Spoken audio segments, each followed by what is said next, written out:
Dear viewers, नमस्कार। मैं हूं आचार्य संजय और आप देख रहे हैं इस वक्त एस्ट्रो तक, उसका एक खास सेगमेंट केवल और केवल एस्ट्रो तक पर।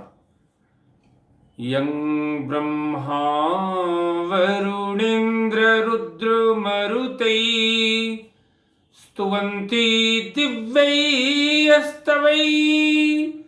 वेदैशां पदक्रमोपनिषदै गायन्ति यं सामगाः ध्यानावस्थिता तद्गतेन मनसा पश्यन्ति यं योगिनो तच्छान्तं न विदुः सुरासुरगणा देवाय तस्मै नमः।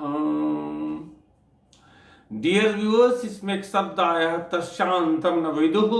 विदुः मतलब जान लेना, उसके आदि अंत प्रारंभ ये कुछ भी नहीं जानते हैं, उसके न शुरुआत को जानते हैं और न अंत को जानते हैं। बड़ी समस्या है, अजीब अनसुलझी समस्या है। पुष्पदंत जो गंधर्व का राजा था, दंडित हुआ ईश्वर के द्वारा, शिव महिम्न स्तोत्र की रचना की। एक अमूल्य धरोहर शिव महिम्न स्तोत्र की रचना की। उसको भी लिख देना पड़ा या उनको भी लिख देना पड़ा। तव तत्त्वं न जानामि कीदृशो वशी महेश्वरः यादृशो वशी महादेवाय तस्मै नमः।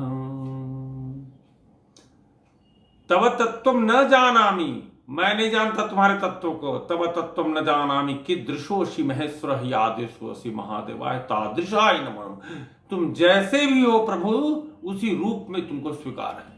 क्योंकि हमको कुछ पता ही नहीं है, हम अज्ञान हैं, अबूझ हैं, बच्चा हैं। 1,00,000 गलतियां करेंगे, बार बार गलतियां करेंगे, तुम्हें हमें क्षमा करना पड़ेगा। हद हो गई उपासना की, साधना की। आइए आपको विशेष न भटकाते हुए ले चलते हैं परम रहस्य या वेदों का सार गीता की ओर थोड़ी देर के लिए, मात्र 2 पल के लिए। आप सुने एक श्लोक जो कृष्ण ने अर्जुन को कहा, वो आज तक उस पर बहुत जो है उसके शब्दों की विवेचना नहीं प्रस्तुत की गई। मैं बार बार गीता को पढ़ा, देखा। ये 2 अध्याय के 30वें श्लोक में कृष्ण ने कहा कि देहि नित्यम बद्धोहम देहि सर्वस्य भारत तस्मात् सर्वाणि भूतानि न शोषितुम अर्हसि। देहि, देहि मतलब सोमैटिक अंग्रेजी में। तो देहि नित्यम बद्धोहम देहि सर्वस्य भारत। हे अर्जुन, हे पार्थ, हे शब्दसाची, ये जो ब्राह्मी है, ये जो परमात्मा है, परमात्मा आत्मा का ही एक सामुच्चयिक स्वरूप है। परमात्मा, आत्मा तो हम है ही है। तो कहता प्रत्येक सोमैटिक पार्ट में ये साइको रहता है, ये ब्रह्म रहता है। आपके अंदर, आपके बगल वाले के अंदर में, स्त्रीलिंग में, पुल्लिंग में, सभी में। इन आंखों से वही देख रहा है, इन कानों से वही सुन रहा है। और इस वक्त जो एस्ट्रो तक पे हम बोल रहे हैं, ये केवल और केवल वही बोल रहा है। समझना होगा इस बात को। इस रहस्य पे से पर्दा मैंने उठाने का एक छोटा सा प्रयास किया है। सुनने वाला कौन है? वही है। ये बोल कौन रहा है? वही बोल रहा है। 2 बातें मैंने यहां कह दी, साइको और सोमैटिक। सोमैटिक पार्ट वो ब्रह्म है, ईश्वर है।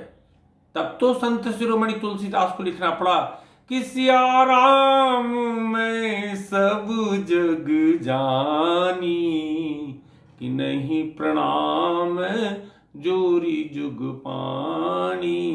वो सभी सृष्टि ब्रह्मांडी सिया राम है। बस दृष्टि के बोध की बात है, ज्ञान की बात है। सुबह सुबह देखा मेरा बेटा, नौकर देखा मेरा सर्वेंट, मेरा आया।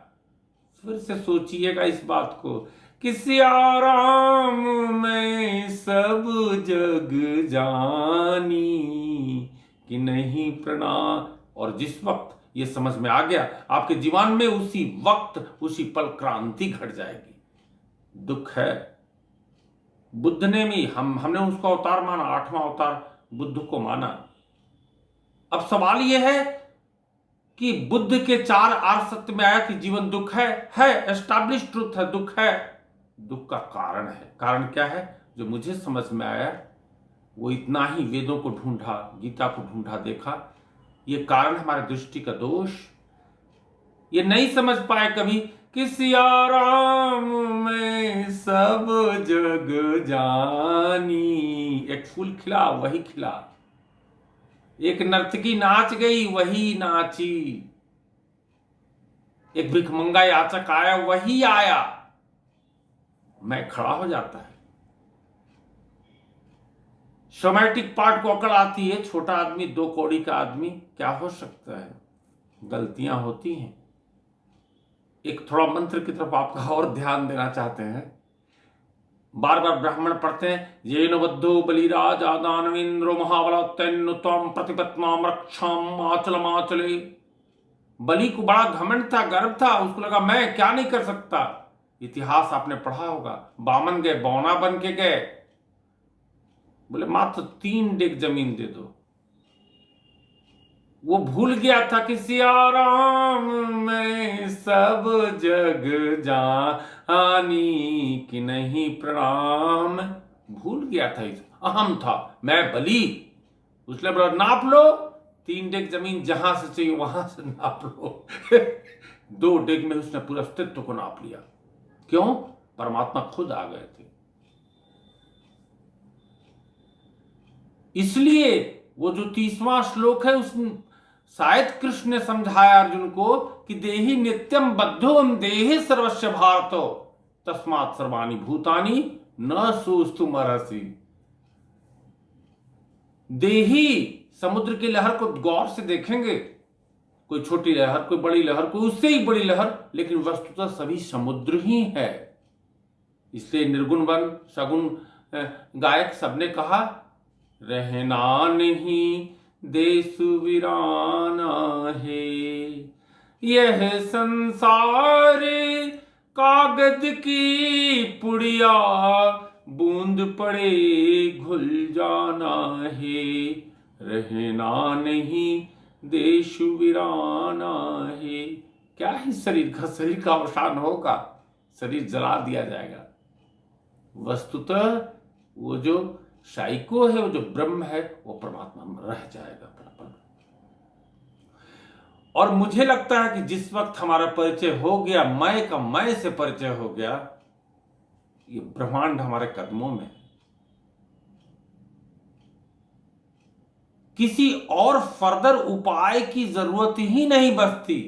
तस्यां तम न विदुः सुरगणा देवाय तस्मै नमः।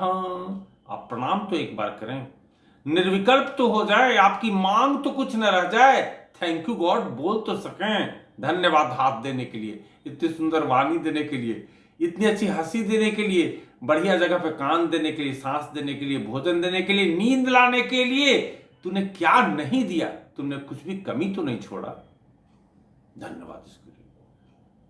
और जिस वक्त धन्यवाद के स्वर निकल जाएंगे, पूजा आपकी होगी।